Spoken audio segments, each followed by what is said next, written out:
Halo, aku Betty. Sekarang kamu lagi nontonin kolaborasi seru antara Potluck Podcast dengan Indonesia Fitness Expo 2025. Ini sebuah ajang kebugaran yang diadakan sama Asosiasi Pelatih Kebugaran Indonesia. Di episode ini kami ngobrol banyak dengan pelaku dari dunia kesehatan dan kebugaran di Indonesia, mulai dari pelatih, dokter, bidan, pemilik gym, dan masih banyak lagi. Jadi stay tune, semoga obrolannya bermanfaat dan selamat menonton. Selamat siang. Hari ini saya sudah bersama dengan Mas Feby. Selamat siang Mas Feby, apa kabar? Ya, selamat siang. Baik ya Mas Feby ya. Ya. Untuk hari ini Mas Feby backgroundnya adalah sebagai pelari, dan sebenarnya ada satu background menarik yang mana nanti akan saya tanyakan ya Mas Feby ya. Sebelumnya mungkin boleh dijelasin dari background itu. Saya sempat dengar Mas Feby itu adalah seorang pelaut niaga ya Mas Feby. Betul. Boleh dijelasin nggak Mas, itu pelaut niaga itu apa dan kenapa tiba-tiba bisa menjurus ke arah akhirnya sekarang menjadi atlet lari gitu Mas Feby? Oke, terima kasih. Jadi perkenalkan, nama saya Feby Senopati Silam. Jadi saya itu profesinya sebenarnya masih karyawan swasta. Nah, kebetulan sekarang saya profesi di darat, dan sebelum itu sebenarnya background saya itu maritim di pelayaran. Nah, saya itu profesi sebagai pelaut niaga. Kenapa dikatakan pelaut niaga? Karena saya bekerja di kapal. Jadi antara kapal kargo, kapal tanker yang muat oil. Nah, kebetulan sekarang itu aku udah di kantoran dan sebagai dosen juga di salah satu Maritime Studies di Jakarta. Nah, tersalurkanlah hobi itu. Sebenarnya hobi lari itu dari zaman SMA. Jadi SMA itu kebetulan aku udah memang lari. Nah, terus karena udah di darat, nah itu tersalurkan semua hobi saya di event-event lari yang ada di Indonesia sampai akhirnya bisa keluar negeri dari lari. Untuk profesi sebagai pelaut niaganya itu sendiri Mas, ini masih berjalan? Nah, jadi profesi pelaut itu masih berjalan karena kebetulan saya sebagai inspektor. Ya, jadi inspek ke atas kapal juga sebenarnya. Jadi kalau misalkan ada kebutuhan yang harus diperiksa alat-alat keselamatannya, nah saya harus naik ke atas kapal. Ada challenge ya Mas kalau misalnya saya jujur awam ya untuk yang profesi sebagai pelaut gitu. Apakah ketika memang kita ada kesempatan untuk bisa stay misalnya, apakah kita dalam waktu yang panjang untuk kita berada di kapal tersebut atau gimana tuh Mas ya? Ya, sebenarnya kalau masih profesi ya, kita tuh ada kontrak kerja. Jadi ada perjanjian kerja laut. Nah,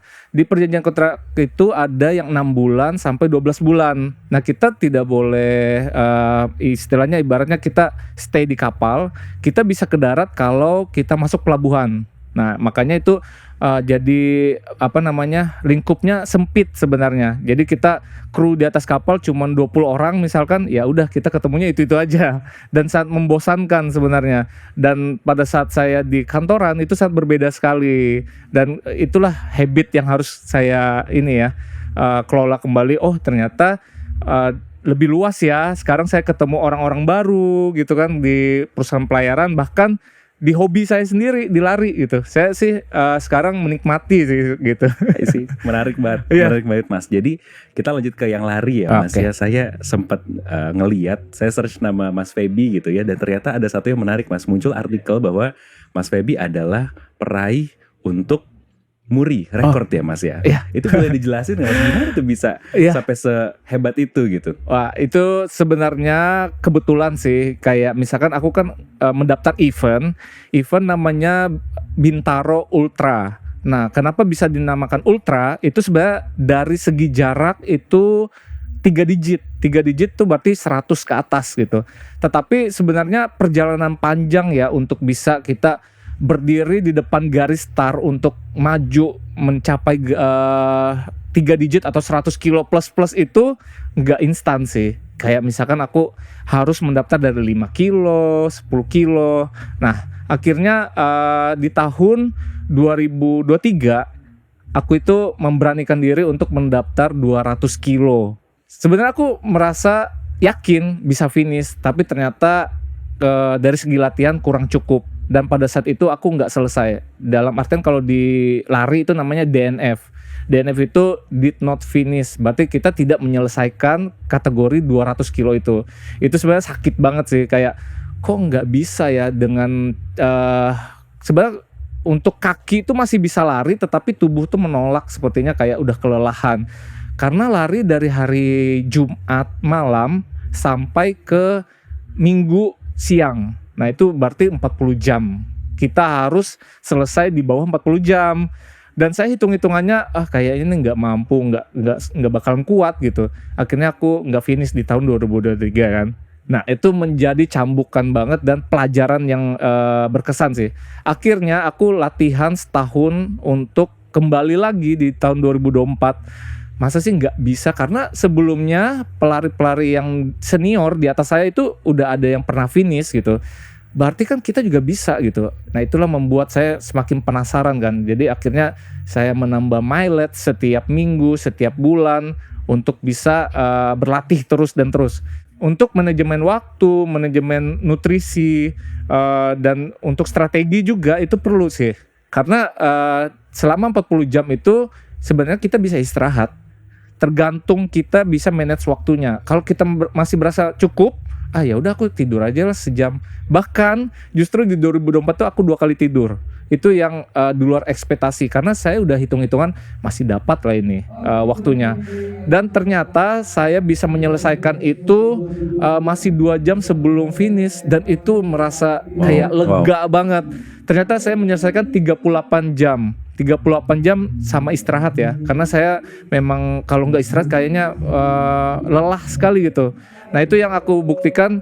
Dan setelah finish, sebenarnya kalau muri itu nggak langsung tiba-tiba kita dapat muri, tapi emang saya dari tahun 2023 ngapain sih lari sejauh 200 kilo, apa sih pencapaian itu, akhirnya terbesitlah untuk mendaftarkannya. Jadi semuanya tuh tidak ada ya artian kita tiba-tiba dipanggil muri, tidak ada sih, memang kita mendaftarkan. Nah 2023 itu aku mendaftarkan di bulan, kalau nggak salah bulan Agustus, emang beberapa bulan ya untuk approvalnya itu, karena saya harus dicek apakah benar-benar profesi sebagai pelaut, terus dari segi event itu, event Bintaro Ultra itu apakah benar-benar ada dari pesertanya, kualitasnya, semua dicek.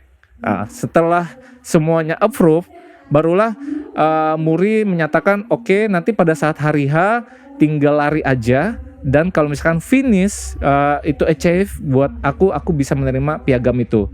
Makanya di pikiran aku selama berlari itu fokus finish itu aja, karena nggak ada lain gitu. Tujuanku lari kalau di luar logika manusia ya 40 jam itu sih hal yang gimana ya, nggak masuk akal gitu, karena kita dari malam ketemu pagi, siang, terus besoknya siang lagi. Berarti kan panas, dingin, cuaca, hujan, semua harus diterabas gitu. Pokoknya terjang semua ya.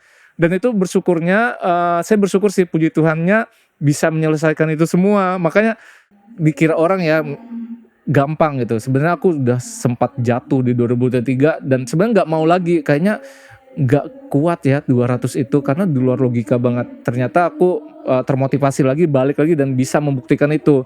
Dan sebenarnya rekor muri itu bonus aja sih, kayak bukan tujuan utama. Memang pada saat aku pikirkan ya kenapa tidak mencoba dulu, ternyata approve gitu. Setelah finish ya itu barulah aku publikasikan. Sebenarnya sebelum start pun aku tidak publikasikan kalau aku udah mendaftar.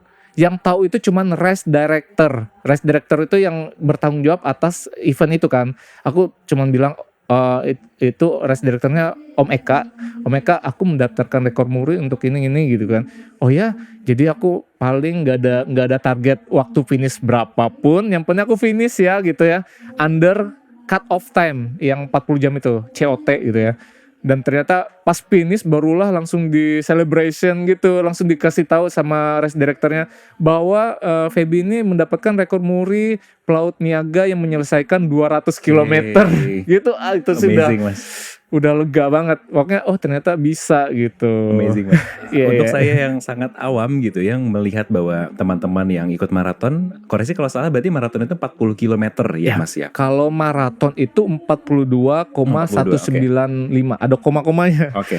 Ya, itu 42 itu full maraton. Full maraton. Dan Mas Feby pernah mengikuti untuk yang 200 km. Iya, 200 Dengan kilo. saya tadi mendengar Mas Feby untuk ngomong 40 jam untuk masa tempuhnya, tinggal kita atur strategi, tapi tetap pas 40 jam untuk bisa terus lari 200 km itu nggak gampang sama sekali. Nggak gampang sih. Sebenarnya nggak harus lari terus ya. Kita kadang juga lelah ya. Aku lari terus jalan dan nggak usah nggak dimasalahkan sih kalau di ultra. Tapi kalau kita merasa gengsi ya susah ya, itu akan habis tenaga, kita juga kaki juga capek, lelah, penyok juga akhirnya. Ngerti mas, menarik mas. Saya ngelihat sekarang tren lari kayaknya lagi naik ya mas. Banget. Ya Mas Feby yang sekarang sudah mengikuti banyak sekali kompetisi dan jadi, saya yakin Mas Feby adalah salah satu inspirasi buat teman-teman yang ingin lari juga. Amin. Mungkin saya ingin bertanya di sini mewakili mungkin bagi teman-teman yang saat ini sedang gemar untuk berlari, yang pastinya nggak gampang untuk bisa kita bertahan gitu ya mas ya. Mungkin bagi teman-teman ada masanya ketika kita lagi agak malas atau kita agak capek nih, tapi apa yang membuat Mas Feby pertama adalah mengkomplitkan atau menyelesaikan 200 km pasti ada motivasi yang kuat. Saya pengen dengar mas izin bertanya apa motivasi terbesarnya Mas Feby, dan kemudian kedua jenis latihan seperti apa yang mungkin bagi teman-teman pemula juga bisa ikuti, bukan ke arah 200 km-nya, tapi untuk teman-teman bisa konsisten dan mulai bisa merasakan bahwa Mas Feby juga pasti merasakan bahwa ada kesenangan di dalam melakukan hobi ini gitu. Betul. Mas. Boleh di-share ya mas ya? Wah boleh. Jadi motivasi aku itu sebenarnya adalah aku pernah overweight banget pada saat SMA. Aku tuh dibully banget gitu. Jadi setelah aku mau lulus SMA itu kan kita pasti mendaftar ini ya, mau kuliah kemana itu udah dijuruskan. Nah aku tuh lebih tertarik tuh ke akademik. Nah jadi aku mendaftar dari segi polisi, aku daftar dari Akpol, aku daftar. Dan ternyata aku terkendala apa? Satu adalah umur aku terlalu muda. Akhirnya aku mencarilah alternatif lain. Temukanlah itu brosur pelayaran. Nah aku tuh nanya beberapa teman, gak ada yang memang, karena aku kebetulan asli Kalimantan. Di Kalimantan tuh gak ada laut dan memang kita awam juga pelaut itu apa gitu. Akhirnya cari-cari, ternyata sekolahnya itu nggak semua ada di semua provinsi. Yang ada tuh di Makassar, Jakarta, dan waktu itu Semarang untuk yang negeri. Nah akhirnya aku mulai lari, terus aku rutin setiap sore gitu ya. Dan waktu itu prinsipnya aku adalah memakai jaket yang tebal supaya keringatnya banyak. Itu awal yang aku nggak tahu teknik ya. Jadi memang benar-benar anak-anak SMA lah yang memang maunya kurus aja gitu, biar nanti pada saat masuk di asrama, nanti masuk di akademik aku bisa fisiknya bagus gitu. Nah akhirnya mulai lari ya mulai turun sih berat badannya, walaupun memang nggak terlalu kurus banget. Masuklah aku di akademik, lolos ceritanya. Aku terperangkaplah di pelayaran ya, aku di Politeknik Ilmu Pelayaran Makassar. Aku mengingat ya pada saat aku masa-masa SMA, makanya itu motivasinya jangan sampai aku menjadi seperti masa lalu gitu. Walaupun sekarang kayak merasa ini lagi naik ya, karena kayaknya belum ada race lagi atau belum ada tujuan latihan untuk apa lagi, full maraton di mana lagi belum ada sampai sekarang. Makanya mungkin agak malas-malasan. Tetapi kalau misalkan aku masih ingat lagi masa lalu yang jangan sampai balik ke masa overweight itu, jadi aku ya kembali semangat lagi untuk berlatih. Itu sih motivasinya. Terus kalau dari segi latihan sebenarnya dalam 1 minggu 7 hari itu nggak harus kita lari. Ya kita harus manage, misalnya Senin itu kita lari, terus Selasanya nggak usah lari, atau kita mix ya, ada sepedanya, ada renangnya, ada gymnya. Nah terus nanti Rabu lari, terus Jumat sama Minggu, misalkan 1 minggu itu 4 kali lah. Tetapi larinya juga nggak selamanya jauh terus. Ada yang misalkan 5 kilo, ada yang 10 kilo, kayak bertahap gitu. Tetapi kalau hari Minggu pasti long run. Yang dinamakan jarak jauh sebenarnya 10 kilo udah jarak jauh. Cuman kan kalau mungkin dari level aku sekarang, kalau hari Minggu ya paling nggak 15 atau 21 gitu. Karena kalau 21 kan half marathon. Ya, jadi kayak misalkan 20 pun kita kayaknya belum genap ya, 21. Pasti nambah lagi sekilo. Pasti mindset kita karena kita record, biasanya kita record di jam tangan, terus ada aplikasi lari itu namanya Strava kayak gitu kan, kita mesti record. Nah makanya latihannya juga aku ada strength training. Nah strength training itu biasa aku di gym. Aku juga gym malas-malasan sih sebenarnya. Strength training itu hal yang paling susah yang kita motivasinya, karena kita merasa bosan gerakannya itu aja ya. Terus mungkin kita bisa sama temen sama komunitas. Kita gabung join sama komunitas. Biasanya komunitas kita buat strength training with community partner sama siapa, sama coach siapa. Dan nanti kita mix gitu, selang-seling lah. Nah itu jadi semangat sih, karena kita bareng-bareng tersiksa bareng. Istilahnya pedis banget ya coach menunya nih. Tapi sama-sama berkeringat, biasanya sih GBK ya. Memang itu pusatnya kita pelari-pelari yang kita latihan gitu.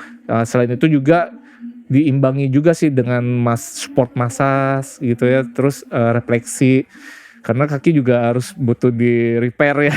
Kalau lari-lari terus kayaknya nanti nggak akan panjang gitu umurnya ya. Jadi kita juga menjaga sayang-sayang kaki gitu, jangan sampai kayak jatuh atau terkilir. Itu aset sih kaki ini. Di saya kayak orang aja lari di gunung misalkan ya, kan kita kalau misalnya takut ke glinding gitu ya, kaki kan udah jatuh, udah ya mungkin bisa patah atau apa, itu ngeri kali.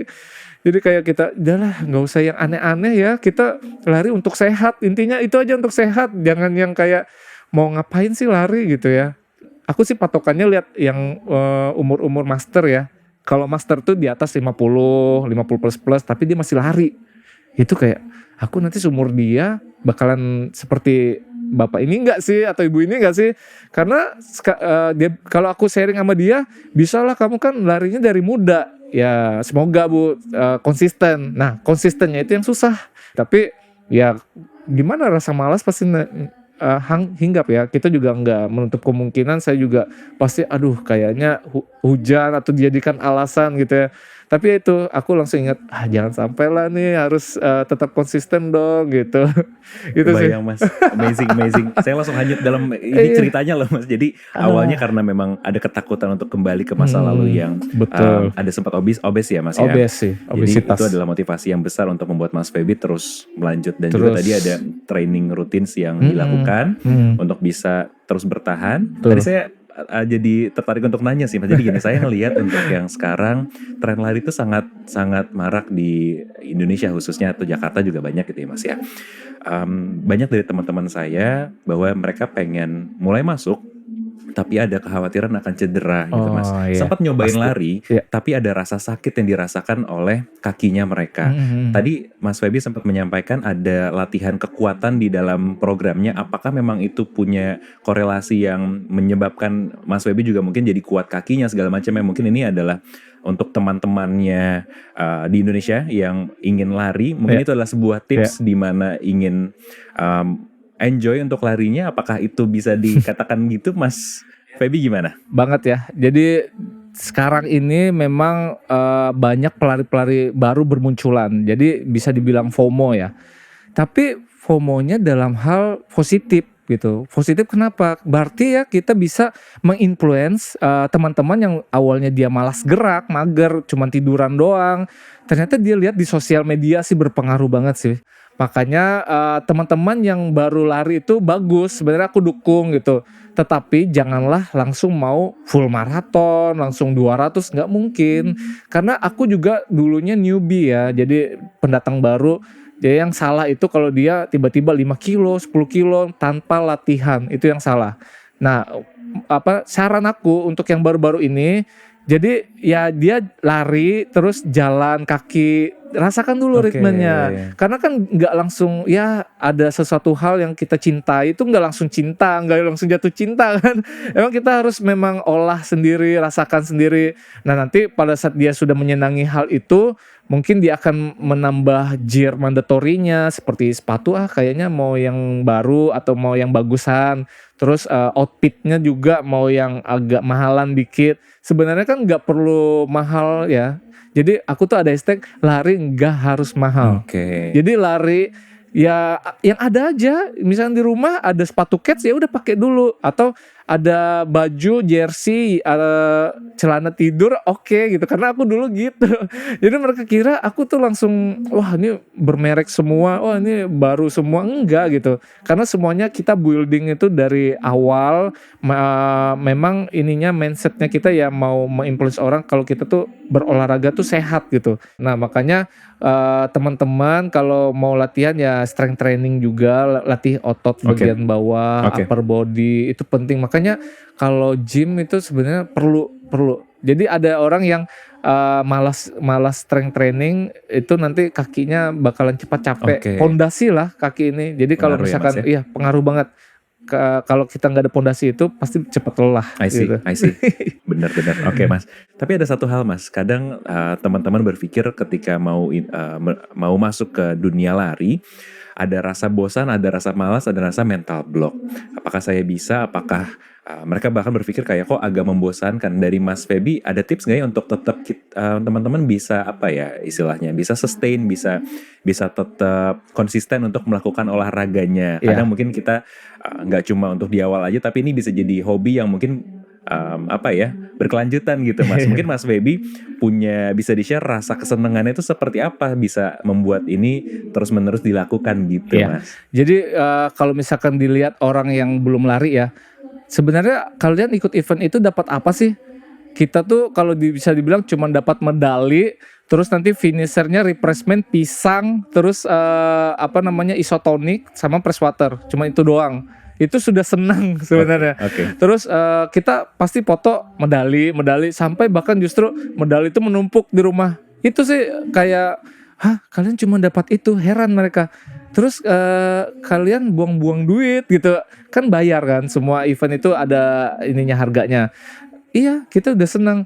Yang belum masuk ke dunia olahraga. Tetapi setelah dia masuk perlahan, diracunin lah sama teman-temannya. Terus ayo kita rame-ramean yuk, ini ada diskon community, misalkan 10 orang kita gratis 1. Mulailah dia masuk kan, terpengaruh. Nah pada saat dia rame-rame, jangan ditinggal teman ini. Jadi kita bareng-bareng rame-rame, terus sambil ngonten, nge-vlog, sambil lari gitu ya. Dan dia akan merasakan, wah ternyata aku nggak sendirian ya, ternyata aku ditungguin ya. Bahkan justru kalau misalnya finish, kita arak-arakan, sorak-sorakin, terus kayak kita videoin momennya sampai dia terharu. Nah itulah momen, biarkan dia nikmatin dulu, jangan kita tinggalkan gitu. Nah, kita rangkul lah dia kan. Nah pada saat dia sudah menemukan, dia bilang, capek ya lari 5 kilo, 10 kilo. Tapi itu berdasarkan pengalaman aku ya, itu cuman dia bilang pada saat event itu aja. Tetapi 1 hari, 2 hari dia berpikir, mau race apa lagi? Oke. Itu sering terjadi. Kayak misalkan, aduh, nagih ya, Mas? Nagih kayak, hati-hati ya, kalau kamu mulai lari ini nggak ada obatnya loh. Maksudnya nggak ada obat, ya kamu rasakan sendiri. Dan itu terbukti. Dan dia malah, kita bulan besok ada race apa lagi? Carilah di sosial media kan ada kalender lari kan, kalender lari. Oh ini kayaknya bagus deh, nah kan mulai.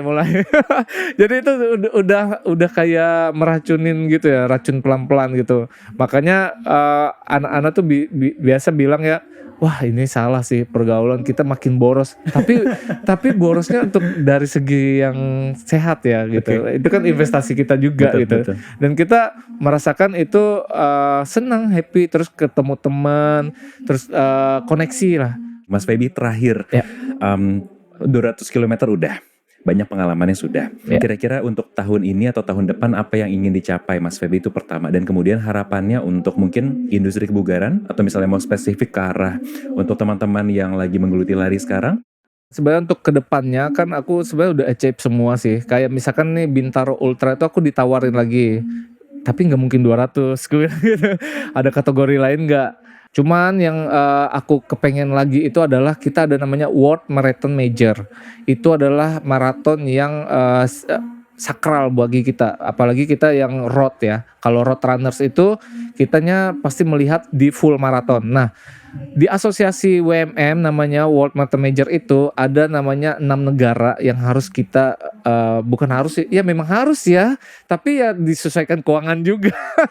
Six Star itu negara yang aku udah adalah Tokyo Marathon, aku kemarin bulan Maret tahun 2023. Nah sekarang aku tuh kepengen ke Sydney Marathon, karena kebetulan sekarang bukan jadi 6 lagi, jadi 7. Nah banyak sebenarnya sudah yang menjadi finisher Six Star orang Indonesia, tapi nggak terlalu banyak, tahun aku nggak hafal. Nah itu yang aku kepengen juga sih sebenarnya. Cuman kita harus melihat dari segi keuangan, dari segi waktu juga, karena nggak murah. Betul Mas. Semoga semuanya tercapai ya Mas Feby ya. Siap semoga. Banyak banget yang kita pelajari akhirnya. Saya dengan Fauzan dan Mas Feby pamit undur diri. Ya. Salam bugar. Salam bugar.